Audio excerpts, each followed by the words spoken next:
Now, in addition to this 7 times prophecy in Leviticus, which is the first time prophecy, or shall we say the oldest time prophecy in the Bible, from Leviticus, foretelling the punishment of Israel, notice how, again, this 7 times is repeated 4 times.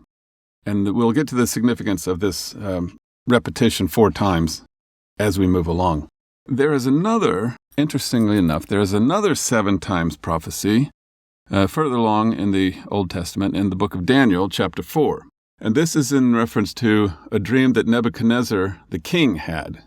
And he related the details of his dream to Daniel, who was at that time called Belteshazzar, and requested Daniel to interpret the dream for him. And he asked other people, magicians, astrologers, the Chaldeans, and the soothsayers. And actually, this book of Daniel is told from the perspective of Nebuchadnezzar. And Nebuchadnezzar says, I told the dream before them, but they did not make known unto me the interpretation thereof. But at the last Daniel came in before me, whose name was Belteshazzar, according to the name of my God, and in whom is the spirit of the holy gods. And before him I told the dream, saying, O Belteshazzar, master of the magicians, because I know that the spirit of the holy gods is in thee, and no secret troubleth thee, tell me the visions of my dream that I have seen, and the interpretation thereof. And thus were the visions of mine head in my bed. I saw, and behold, a tree in the midst of the earth, and the height thereof was great. The tree grew and was strong, and the height thereof reached unto heaven, and the sight thereof to the end of all the earth. The leaves of the tree were fair, and the fruit thereof much, and in it was meat for all. The beasts of the field had shadow under it, and the fowls of the heaven dwelt in the boughs thereof, and all flesh was fed of it. I saw in the visions of my head upon my bed, and behold, a watcher, and an holy one came down from heaven. He cried aloud, and said thus, Hew down the tree, and cut off his branches, shake off his leaves, and scatter his fruit. Let the beasts get away from under it, and the fowls from his branches. Nevertheless, leave the stump of his roots in the earth, even with a band of iron and brass, in the tender grass of the field, and let it be wet with the dew of heaven, and let his portion be with the beasts in the grass of the earth. And this is verse 16, where the 7 times prophecy begins. It says, Let his heart be changed from man's, and let a beast's heart be given unto him, and let 7 times pass over him. That's the first time it's mentioned. And in verse 22 it begins, It is thou, O king, thou art grown and become strong. This is Daniel speaking to the king. For thy greatness is grown, and reacheth unto the heaven, and thy dominion to the end of the earth. And whereas the king saw a watcher and an holy one coming down from heaven, and saying, Hew the tree down and destroy it, yet leave the stump of the roots thereof in the earth, even with a band of iron and brass, and the tender grass of the field, and let it be wet with the dew of heaven, and let his portion be with the beasts of the field, till 7 times pass over him. This is the second time that 7 times is mentioned in this prophecy. It continues, verse 24. This is the interpretation, O king, and this is the decree of the Most High, which is come upon my lord the king, that they shall drive thee from men, and thy dwelling shall be with the beasts of the field, and they shall make thee to eat grass as oxen, and they shall wet thee with the dew of heaven, and 7 times shall pass over thee, till thou shalt know that the Most High ruleth in the kingdom of men, and giveth it to whomever he will. And whereas they commanded to leave the stump of the tree roots, thy kingdom shall be sure unto thee. After that thou shalt know that the heavens do rule.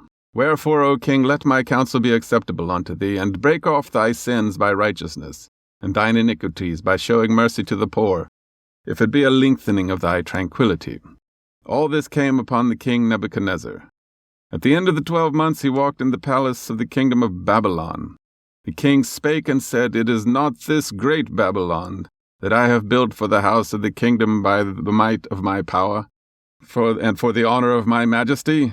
While the word was in the king's mouth, There fell a voice from heaven, saying, O King Nebuchadnezzar, to thee it is spoken, the kingdom is departed from thee, and they shall drive thee from men, and thy dwelling shall be with the beasts of the field.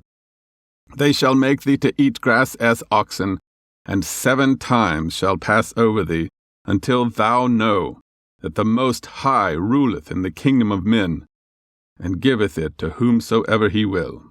Now there's a few more verses in this chapter, but that is the 4th mention of the 7 times prophecy of the dream of King Nebuchadnezzar. Now the reason why this is significant, this 4, is because we have to go back to the first prophecy in the Bible. The very first prophecy, which is in the book of Genesis. Now most people look at this prophecy and think, it's called the prophecy of the 4 rivers. This is the first time that the number 4, the repetition of 4 things, is repeated, and it's very significant. So this is what I've discovered. In the book of Genesis 2, the second book of Genesis, after all the creation of the earth, and I'll just read the first 14 verses. Thus the heavens and the earth were finished, and all the host of them, and on the 7th day God ended his work which he made, and he rested on the 7th day from all work which he had made. And God blessed the 7th day and sanctified it, because that in it he had rested from all his work which God created and made. And these are the generations of the heavens and of the earth, when they are created, in the day that the Lord God made the earth and the heavens. And every plant of the field before it was in the earth, and every herb of the field before it grew. For the Lord God had not caused it to rain upon the earth, and there was not a man to till the ground. But there went up a mist from the earth, and watered the whole face of the ground. And the Lord God formed man of the dust of the ground, and breathed into his nostrils the breath of life, and man became a living soul. And the Lord God planted a garden eastward of Eden, and there he put the man whom he had formed. And out of the ground made the Lord God to grow every tree that is pleasant to the sight, and good for food. The tree of life also is in the midst of the garden, and the tree of knowledge of good and evil. Now, this is verse 10, and it begins the prophecy of the 4 rivers. It reads, And a river went out of Eden to water the garden, and from it thence it was parted, and became into 4 heads. The name of the first is Pison. That is it which compasseth the whole land of Havilah, where there is gold. And the gold of that land is good. There is bdellium and the onyx stone. The name of the second river is Gihon. The same it is it that compasseth the whole land of Ethiopia. The name of the third river is Hiddekel. That is it which goeth toward the east of Assyria. And the 4th river is Euphrates. Now I'm going to switch charts here. Now let's break down this. This is the prophecy of the 4 rivers. And many Christian scholars and religious scholars are looking around the world for where is the 4 rivers, the land that has 4 rivers, and then they would know that's where Eden is or was. And they keep looking for this land of the 4 rivers. But the 4 rivers is not a reference to 4 rivers. Let's look at it. And it's pretty clear it's not a land of 4 rivers. The name of the first is Pison.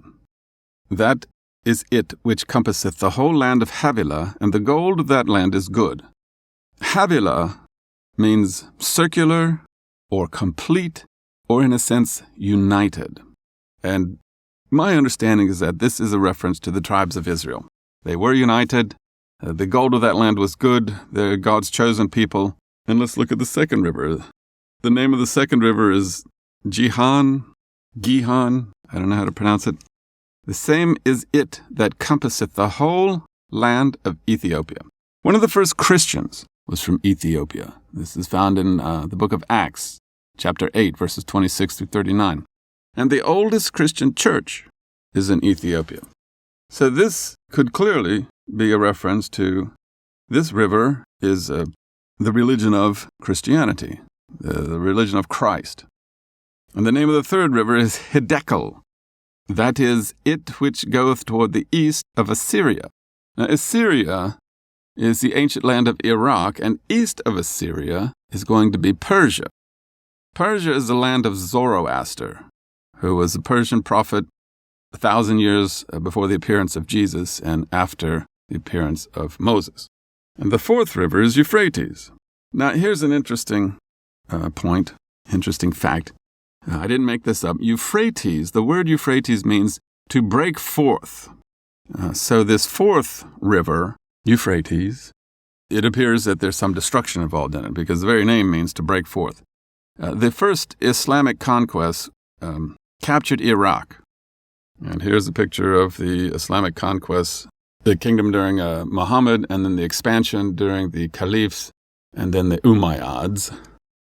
And if you notice, the first conquest under Omar spread the Islamic kingdom through Iraq, where the rest of the river Euphrates is.